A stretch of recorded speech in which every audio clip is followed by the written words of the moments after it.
اعوذ باللہ من الشیطان الرجیم بسم اللہ الرحمن الرحیم اللہم صلی علی سیدنا و مولانا محمد و علی سیدنا و مولانا محمد مبارک وسلم علیہ۔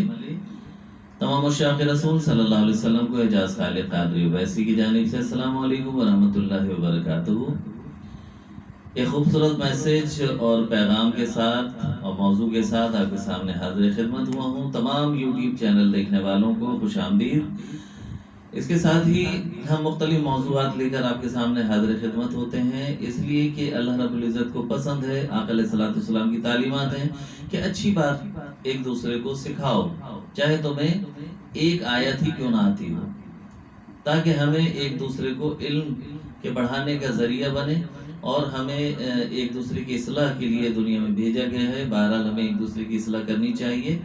طریقہ کار کچھ یہ ہے کہ اب چونکہ واٹس ایپ پہ بے شمار پوسٹ حاصل ہوتی رہتی ہیں، میسیجز آتے رہتے ہیں، ان میں بہت پیاری پیاری باتیں ہوا کرتی ہیں، بہت پیارے واقعات ہوتے ہیں، اسلامی نوعیت کے ہوتے ہیں، طنز و مزاح کی باتیں ہوتی ہیں، اصلاحی پہلو ہوتا ہے اس میں، کچھ حقائق پہ مبنی ہوتے ہیں، کچھ اچھی باتیں۔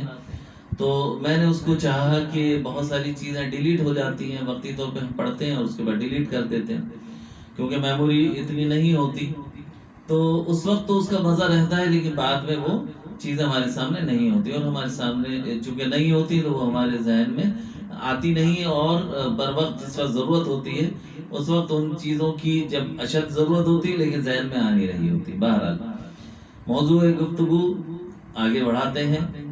ایک خوبصورت تحریر ہے اور کسی محترمہ کی لکھی ہوئی ہے، اور ظاہر ہے لکھی ہوئی کسی بھی شخص کی ہو، یہ اس کی بہرحال ایک کاوش ہے۔ اللہ تعالیٰ اس کی اس کوشش کو قبول فرمائے، اس کو اس کے لیے یہ سمجھ لیے دین و دنیا کی تمام نعمتیں عطا فرمائے کہ اچھی پیاری بات کا آگے بڑھانا باعث ثواب بھی ہے۔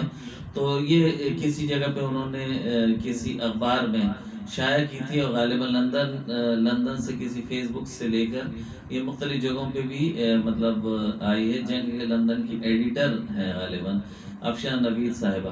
بہرحال مجھے یہ پوسٹ پڑھ کے بہت ہی خوشی ہوئی، مزہ آیا، اچھا لگا، میں نے چاہا کہ آپ سے بھی شیئر کروں۔ اور ظاہر ہے ہمارے پیارے پیارے صحابہ کرام، اولیاء کاملین، تابعین مختلف ادوار میں ایسے ایسے کارنامے انجام دیتے رہے ہیں، اور اللہ اور اس کے رسول کی مدد کے ساتھ کہ بہرحال وہ ایک تاریخ کا حصہ بن گئے ہیں اور ہمارے لیے مشعل راہ بھی ہیں۔ تو دعا کرتا ہوں کہ جن محترمہ نے اسے لکھا اور اس کی کوشش کی اور اس کو آگے بڑھایا، اللہ تعالیٰ انہیں دین و دنیا کی نعمتیں عطا فرمائے، اور ہمیں بھی دین و دنیا کی نعمتیں عطا فرمائے اور ایک دوسرے کی اصلاح کا ذریعہ بنائے، آمین بجاہ نبی الامین۔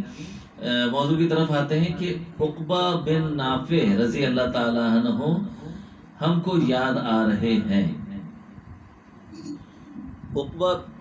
عقبہ بن نافع رضی اللہ تعالیٰ عنہ ہم کو یاد آ رہے ہیں۔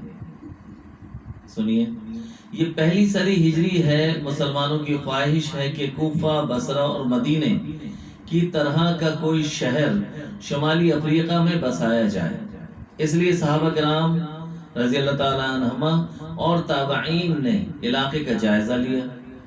پہاڑوں کے دامن میں ایک علاقہ نظر آیا جہاں پانی تھا، سبزہ تھا، مگر شیر، بھیڑیے، درندے کثرت سے تھے، لوگوں کی جان ضائع ہونے کا خطرہ تھا۔ مگر اس شہر، ظاہر ہے یہاں پر شہر بسانا تو تھا، تو ایمان اور یقین ہو تو ایسا کیسا؟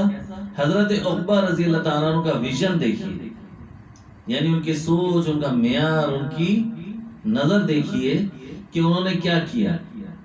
آپ سنیں گے تو آپ کو یقیناً ایمان میں تازگی آئے گی۔ جنگلی جانوروں کو خط لکھتے ہیں کہ انسانی تاریخ میں کب ایسا خط لکھا گیا؟ بسم اللہ الرحمن الرحیم۔ سپہ سالار عقبہ بن نافع کی طرف سے جو رسول اللہ صلی اللہ علیہ وسلم کے حکم سے جہاد کرنے اور یہاں اللہ کا کلمہ بلند کرنے آیا ہے۔ اے جنگل کے جانوروں اور درندوں، ہم اس علاقے میں مسلمان مجاہدین کا شہر بسانا چاہتے ہیں۔ تم بھی اللہ کی مخلوق ہو، ہم بھی اللہ کا حکم نافذ کرنے کے لیے یہاں پر آئے ہیں، لہٰذا اللہ کے نام پر میری التجا ہے کہ تم سب درندے یہاں سے نکل جاؤ۔ اندازہ کیجئے کتنی خوبصورت بات کہی ہے۔ اور کس قدر یقین کے ساتھ عقیدہ دیکھیے، محبت دیکھیے، اللہ اور اس کے رسول پر بھروسہ دیکھیے۔ یہ خط لکھ کر عقبہ نے رضی اللہ تعالیٰ عنہ نے کہا کہ یہ جا کر جنگل میں کسی درخت پر آویزاں کر دو، اور ایسا کر دیا گیا۔ روایت ہے کہ 3 دن تک وہاں سے جانور نکلتے رہے اور شیرنیوں سمیت کئی جانور دیکھے گئے کہ ان کے منہ میں ان کے بچے تھے۔ وہ سب نکل کر جنگل خالی کر رہے تھے۔ 3 دن میں جنگل خالی ہو گیا تو وہاں قروان شہر کی آبادی شروع کر دی گئی۔ یہ شہر اسی علاقے میں پہلا اسلامی شہر تھا جس میں 100% مسلم آبادی تھی۔ بعض ازاں اس علاقے کا علمی مرکز بھی قرار پایا۔ جب جنگلی بھیڑیے اور شیر ایک سپہ سالار کے حکم سے جنگل چھوڑ کر جا سکتے ہیں، مجاہد کے آگے سرنگوں ہو سکتے ہیں، شیرنیاں دانتوں میں بچے دبائے سر جھکائے نکل گئیں، تاریخ نے دیکھا کہ جنگل نہ صرف شہر بنا بلکہ اسلامی علوم و فنون کا مرکز بھی قرار پایا۔ اگر آج کوئی مرد مومن، کوئی مجاہد، کوئی وقت کا سپہ سالار کرونا کو خط لکھے، واہ کیا کتنی خوبصورت بات کی ہے، کرونا وائرس کی بات ہو گئی۔ آج اگر کوئی مرد مومن، کوئی مجاہد، کوئی وقت کا سپہ سالار کرونا کو خط لکھے، اے کرونا ہمارا اور تیرا رب اللہ ہے، اے کرونا ہمارا اور تیرا رب اللہ ہے، تجھے اللہ نے اپنی مخلوق انسانوں کی طرف بھیجا ہے، اس لیے کہ اللہ کی زمین ظلم سے بھر گئی، انکاریت کلچر بن رہی تھی، الہاد کی تبلیغ زوروں پر تھی، زمین کی طاقتیں خود کو کائنات کا خدا سمجھ رہی تھی، انسان ترقی کی اس معراج کو پہنچ گیا تھا کہ خدا خود کو ناقابل شکست سمجھتا تھا، اور وہ خدا کی دی ہوئی عقل سے خدا کے منہ کو آ گیا تھا، چیلنج کرتا تھا، وہ ناقابل شکست ہے۔ مریخ پر کاشتکاری کرنے، چاند پر بستیاں بسانے، سمندر کی تہوں کو چیر کر ٹاور اور پلازے بنانے والا یہ انسان خود کو خدا کا نائب سمجھنے کے بجائے فرعون بن بیٹھا تھا۔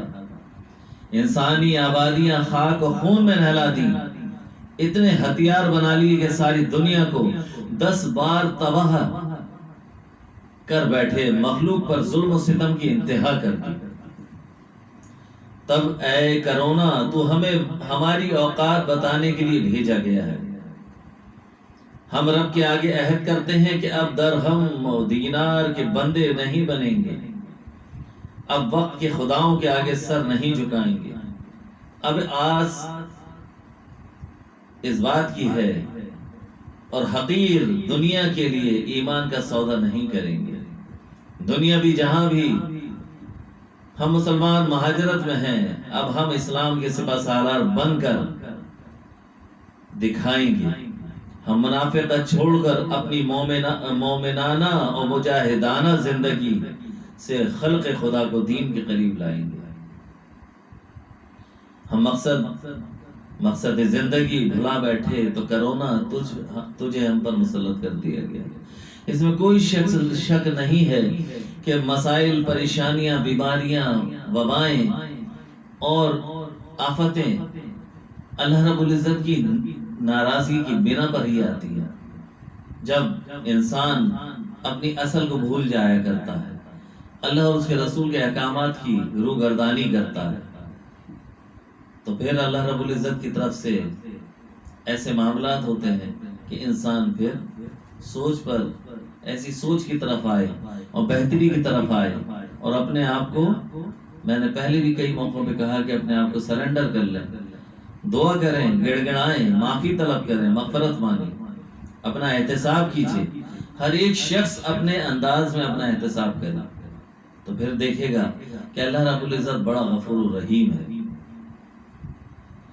دنیا بھی جہاں بھی ہم مسلمان مہاجرت میں ہیں، اب ہم اسلام کے سپہ سالار بن جائیں گے، اور ہم منافقت چھوڑ کر اپنی مومنانہ مجاہدانہ زندگی سے خلق خدا کو دین کے قریب لائیں گے۔ ہم مقصد زندگی بلا بیٹھے تو کرونا تجھے ہم پر مسلط کر دیا گیا، زندگی ہم سے روٹ گئی، ہم سے دنیا اور ہماری عبادتیں گاہیں چھین لی گئیں، ہمارے شہر ویران ہیں، ہمارے مجمع منتشر ہیں، ہمارے قدم اکھڑ گئے ہیں، سانسیں رک رہی ہیں، ہم گھروں میں قید ہیں، جبکہ ساری مخلوق آزاد۔ یہ قید تنہائی یہ برداشت نہیں ہوتی۔ کرونا ہم تجھے حکم دیتے ہیں کہ ہماری بستیوں سے نکل جا۔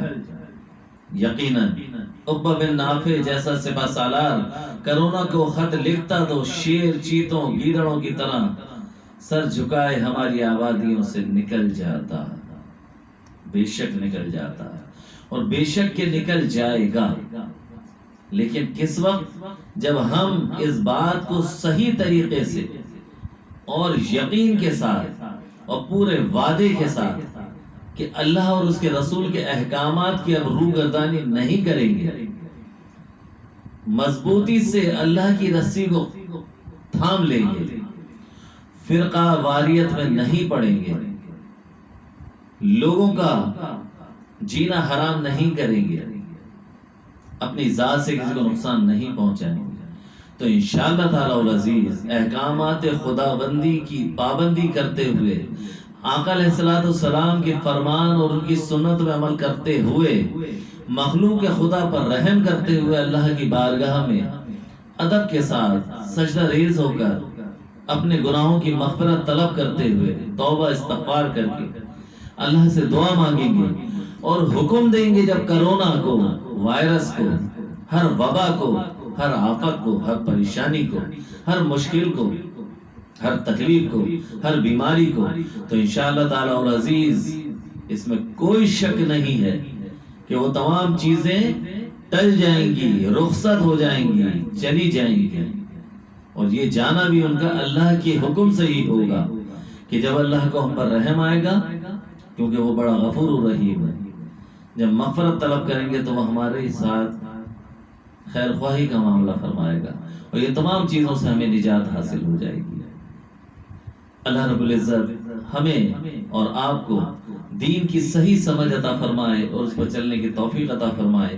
بہرحال یہ محترمہ اللہ رب العزت انہیں کہ دین و دنیا کی نعمتیں عطا فرمائے کہ خوبصورت سے واقعے کو بیان کر کے اور اس کی بارے میں اصلاحی انداز میں جو انہوں نے پیغام دینا چاہا، یقیناً یہ اللہ رب العزت کی بارگاہ میں قبول ہوگا نہیں بلکہ ہو گیا، قبول ہوا ہوگا نہیں بلکہ قبول ہو گیا انشاءاللہ تعالی العزیز۔ اس ذریعے سے پتہ نہیں کتنے لوگوں کی اصلاح ہوگی، اور ہر ایک شخص اپنے اپنے انداز میں جب اللہ کی بارگاہ میں پیش کرے گا تو انشاءاللہ تعالی العزیز یہ تمام پریشانی مسائل حل ہو جائیں گے، یہ وبائیں دور ہو جائیں گی، اور ہم واپس اچھی زندگی طرف لوٹ آئیں گے۔